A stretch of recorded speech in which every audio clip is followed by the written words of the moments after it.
Thank you all so much for joining. And thank you so much, Claire, for being here. I want to thank you to the American Cinematheque for allowing us to have this chat this afternoon. And I'm so pleased to get to chat with you about your new film, Stars at Noon. Welcome to the Zoom room. I'd love to have you just get started by talking to us a little bit about how you got interested in adapting the novel of the same name by Denis Johnson. What was it that drew you to adapt it? I think in a very simple way, I heard about Denis Johnson and I start reading his poetry, his novel, his short stories, also the travel document he wrote. And I really liked it a lot. And I was reading in English, so it took me a little time, but I remember I was in LA, I think I found Stars at Noon. And I read on the cover, it was his first novel he ever wrote. And I read it and I immediately felt something. Of course, I recognize him, his way of writing, his style, his irony. But in that novel, not knowing him, I recognized something very personal, like something he probably had experienced, and I was very touched. And then I wrote a letter to his agent, and then I was able to meet with Denis Johnson. And I told him how much I liked this novel. And I was not sure, but I had in mind somehow that I would dream to try to write a script and try to make the film. And he looked at me and he says, "You do whatever you want, but please don't ask me to be part of the script writing because it's something I hate to do.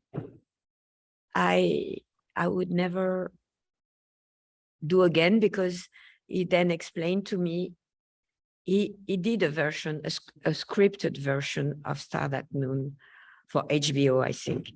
And he hated the process and HBO didn't the project. So there was a sort of failure for him about this novel. And I said, okay, I'm not sure I can master that, but let me try. And then the pandemic came and you know, but I did try, yeah. And then Denis Johnson died, yeah. Well, and so he never read the script, actually. Oh, wow. Well, and you make some alterations to the plot in the script as well, and take some liberties of your own, and just in terms of like the history happening in Nicaragua and updating the film to be taking place in present day. Like what was the decision making that went into your mind about like creating this extra through line with the pandemic happening ongoing and creating your own sense of this world? Honestly, I have to say, what happened is, as I was visiting Nicaragua, doing location scouting and trying to, I traveled from Managua to Costa Rica, like in the novel, very precisely. But since 1984, not only the revolution had transformed the country, because the revolution was a success. And the city of Managua was transformed. They wanted to erase the ruins of the war. They wanted also to transform the city so it was was not looking like the place of the dictator. And also there was this earthquake. Mm. And then I realized it would have been curiously sad to ask extras to bring tanks and to fake bombing, things like that, in a place where 25 years before there was such a very violent revolution. And not only a very violent revolution, but also I was feeling that the president, Daniel Ortega, was in a way slowly deciding not to quit, but to stay and to be re-elected. And I felt already there was a sort of, the country was, there was something wrong going on, you know? Yeah. And then very soon I realized, as the pandemic started, that there was no possibility to film in Nicaragua because the sanitary conditions were not the same as elsewhere, and the film insurance would not accept to insure the film and the actor in Managua. I had to transform the story to adapt it as close as I could to what takes place in the novel in a different country. And by changing the period, it helps me, I think, to stick more truthfully to Denis Johnson, because Denis Johnson in his novel is not really describing the revolution. It's a background, you know. What he's describing is the relation of those two characters and why they meet, how they meet, and what they expect from each other and what they try not to show, you know. Yeah. And where did you ultimately end up shooting it? Not in Nicaragua? I shot in Panama. In Panama. And I mean, I was just really curious. I mean, you've shot all over the place in the States. I'm sorry. I have to, there is somehow like a lot of movement around me. I will concentrate more. Okay. Okay. Okay. No problem. No, it's okay. I'm sorry. I was a little bit disturbed. But, so no, I shot in Panama because as I was location scouting in Nicaragua before the pandemic, to go to Panama, you land, to go to Managua, you have to land in another country, Costa Rica or Panama. So I had a little knowledge of Panama, which of course is completely different. Nothing looked like Nicaragua, actually. Nicaragua is very beautiful, very wild. And Panama, with this huge canal, is a completely different country, no volcanoes. Mm. And I mean, only one volcano.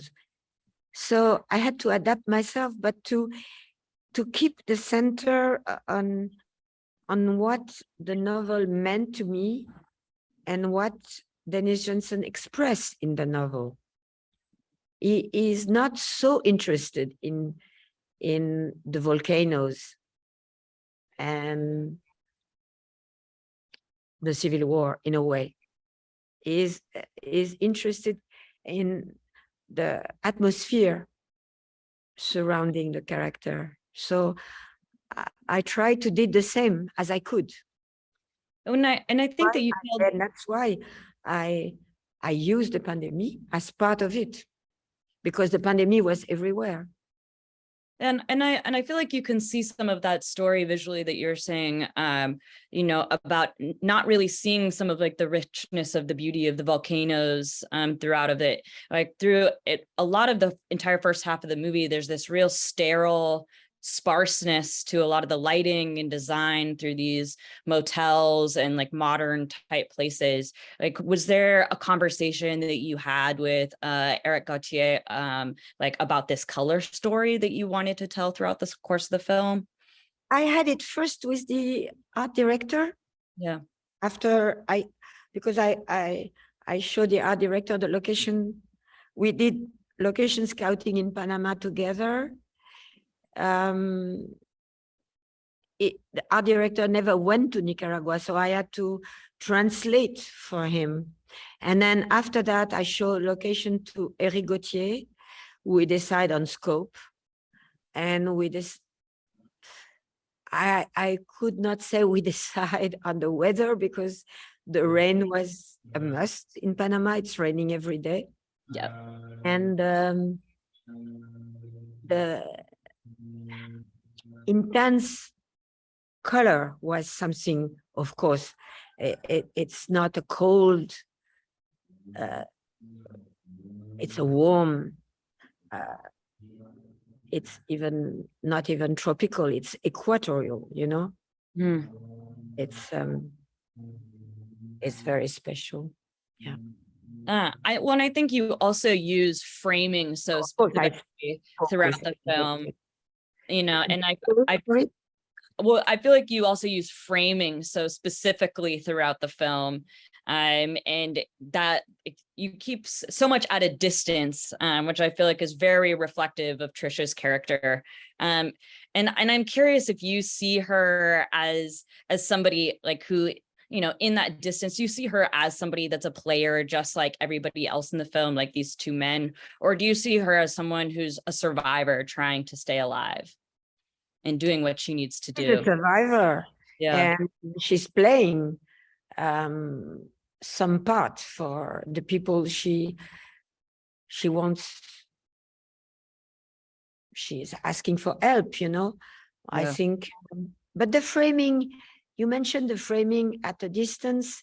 The framing with scope is very different. It's very close, or in a way, at a certain distance. Scope lens are very special for me. They bring this sort of incredible intimacy, and yet a sort of a void around the character, So we did that on purpose with Eric. And I think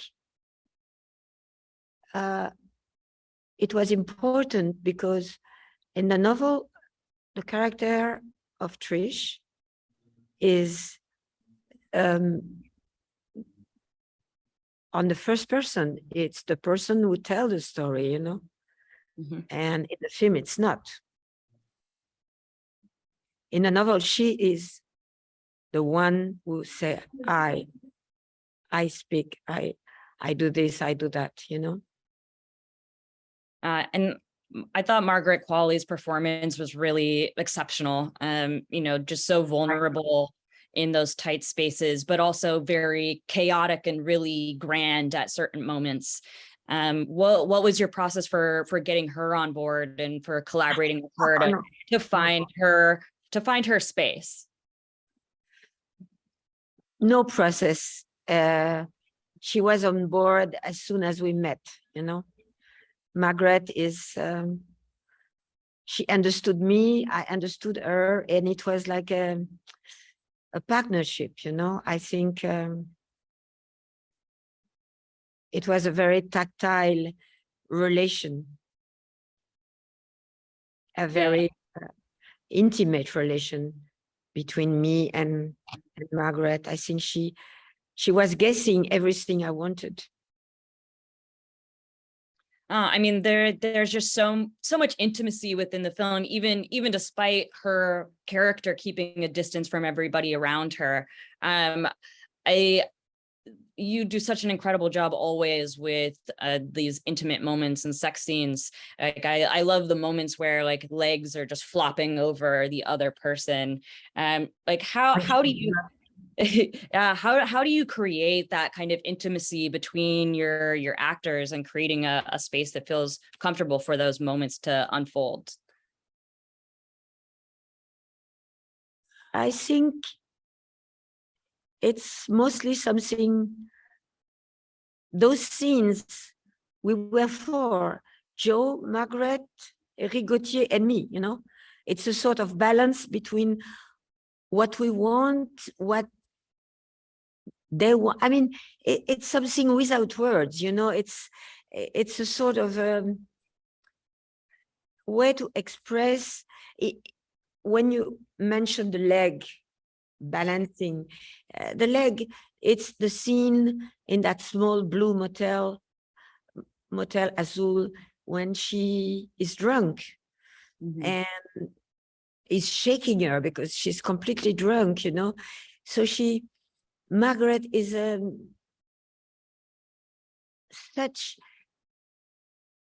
she can use, she was in ballet, Margaret, you know, and she's very brilliant actress. So she knows her body very well, you know, and Grace is incredible. And I think the fake stiffness of Joe, because Joe is not stiff at all, is also very interesting when they are together. And when, you know, since you mentioned directing those scenes, it's not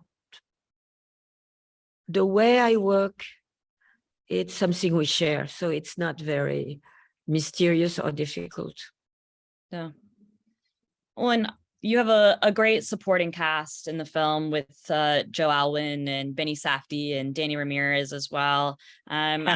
I'm curious about you know, the point that they got involved. Riley. And I mean, and Jonathan C. Riley's key scene in the film. You know, at what point did they get involved, and what was their preparation process like? You know, to shoot in Panama during pandemic, yeah, they were reaching Panama exhausted under the rain, and we had 1 or 2 evenings in the hotel to prepare ourselves. It was not a touristic moment. We had to run through the schedule under the rain, in the heat, driving here and there from this city to a jungle. So it was not, the preparation was a sort of very abrupt. So, maybe the only thing that helped was that we liked each other, you know. I knew Benny. I immediately felt great with Joe. And Danny Ramirez, I met him in LA 3 years before the film, and I really felt he was the right person, because the Costa Rican cop in the novel, it's a very interesting character, is on duty. And I think it doesn't mean he's the bad guy.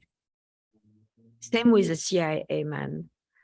They are on duty, and they are not bad characters, you know. They are not evil.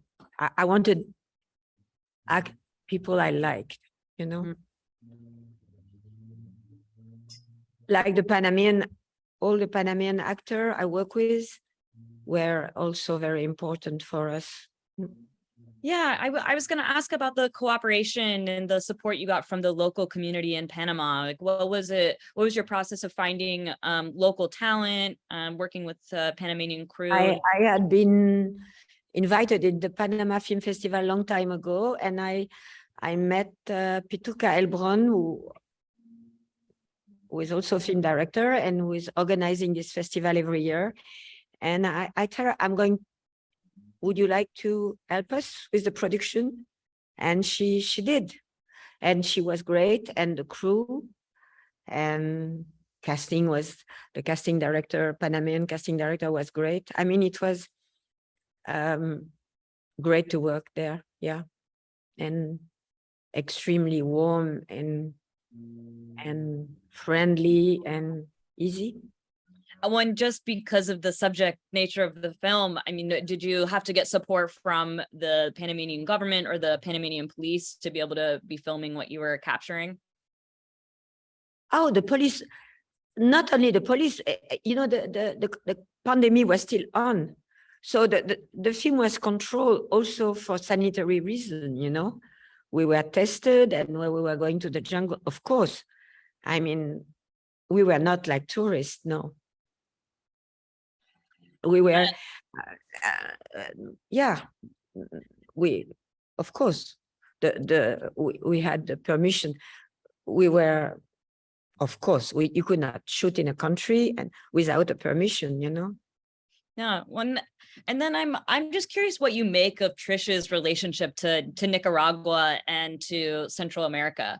You know, she is someone who's drifting through this place, and while someone like Daniel's character I see as like a more colonizer, like rich white man coming into the land, like I feel like her role is somewhat different. But I'm curious how you see her. I see her because she's Denis Johnson. Denis went in Nicaragua to become a journalist. Yeah. He wanted to cover the Civil War, to become a journalist, and he failed. And I think that's the reason of the novel he wrote, you know. So that was also what I felt about Trish's character. And I think the Englishman is more mysterious than what you think. It's not a colonialist. It's a guy who is working for oil company, and he's cheating a little bit, you know, like it is in the world of today, you know. Yeah. No, I see him as someone who has been out there trying to take resources as many people are, and you know. No, I don't think it's true. I don't think it's like that. It's not a colonial character. It's a character who is trying to see if there is a way maybe to be a predator, but is a guy who is it's not a colonial character, is someone who is trying to work against the US company who are probably, and this is true, trying to dig oil in the Gulf, you know? Right. And is probably trying for an English company, you know? Right. Yeah. I feel like, or at least I see Danny and Benny as kind of two sides of the same coin, just different countries after the same resource. Danny's more working for somebody. No, I think Danny is the Costa Rican cop, and Daniel is cheating him. Yeah, sorry, Daniel. And on the opposite, I think the Benny, being the CIA guy, is in Nicaragua. CIA was very active, is still very active, you know. Yeah. Last week, I read in the newspaper, the US ambassador left Managua once more, you know. Yeah. So I think it is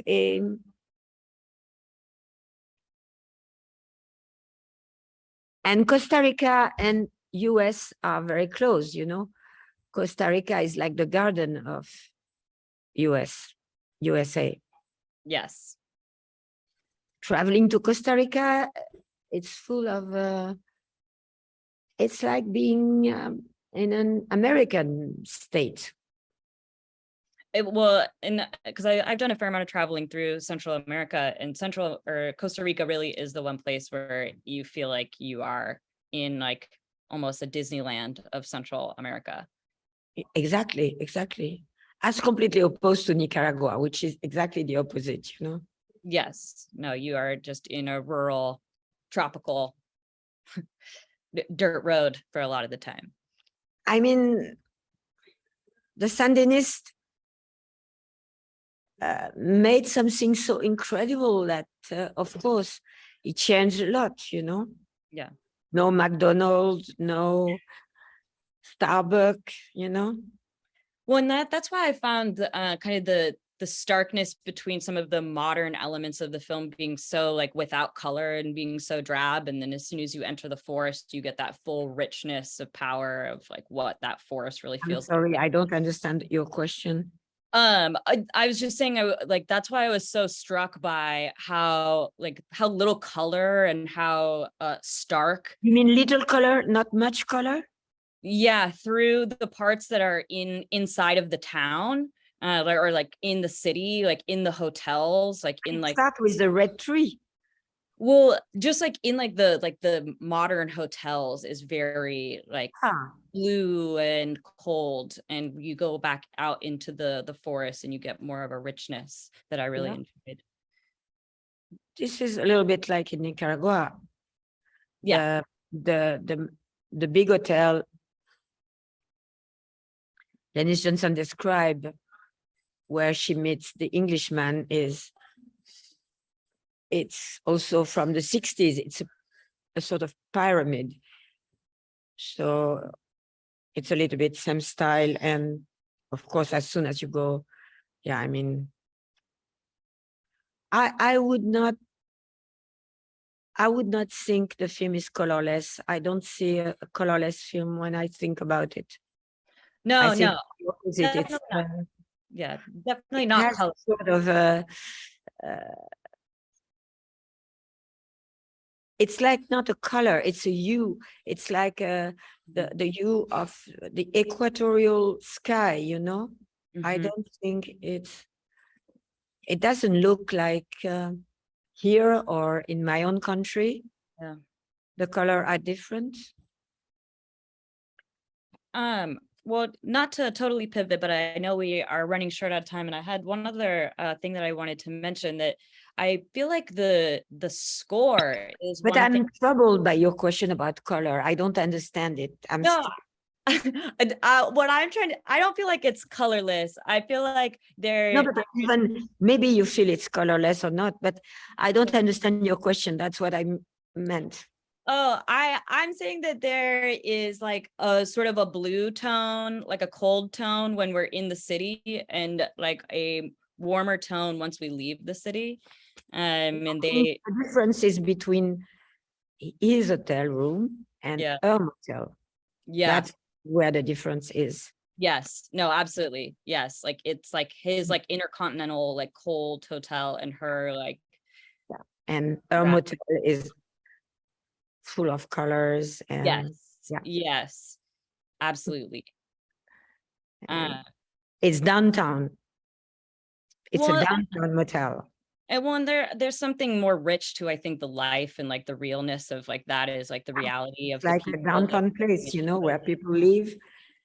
versus like the stark cold like business atmosphere Sure, of like sure. where Yeah, modernity and like where US exactly. like all the foreign money has like built up these like cold architectural places. Yeah, yeah, probably. Yeah. Yeah. No, the one other thing that I wanted to call I out don't just think it's only foreign money in Managua or in Panama. It's also countries that have their own modernity, you know. yeah, They are yeah, not like poor colonial Spanish Indian, you know. They have their own modernity, their own architecture, their own culture. I have a lot of respect for that, you know. absolutely. Absolutely. Um I want to talk about the score that you have in the film. Like Yeah, you're collaborating with Tindersticks, who you've worked with multiple times. sure. And I feel like you have this like period score that actually is somewhat reminiscent of the period that the book would have taken place, with this kind of jazzy sort of thriller component that's going You along. mean period score? It has this like jazziness that I feel like is I think Stuart is a musician, so each time he composed music for my films, we have been working for all along for 20 years. I think he read the script, of course. He wrote the song before we start shooting. And I told him about this place. The place Denis is describing, it's a nightclub in Managua, and I found almost a similar one near Panama City. And I thought it's the kind of place, it's not the 80s, it's the type of nightclub, you know.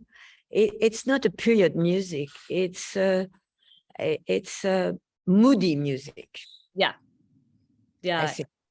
And it's not jazzy, it's I don't know. No. Yeah. I would describe Stuart as a jazzy singer. No. I just describe him as a very emotional singer with great words. Yeah, I feel like it really helps to kind of guide the thriller components of the film, and adds a really nice emotional quality throughout the film. And I was curious if you could talk more about what your, like, how you described what you wanted to have on I never described. We've been working since Leonard over 20 years. He read the script. And we get, he understand, I don't know, I guess, I mean, I don't want to describe the process of working with Stuart because it will minimize his talent. So I don't think it's, I don't have to describe things, you know. He is inspired maybe, or I don't know. I think it's more or less like a process of being inspired by each other. I mean, I really enjoyed getting to watch the film. Thank you so much, Claire, for allowing us to do this Q&A with you today. Okay, thank you. I hope my voice was not so too weak.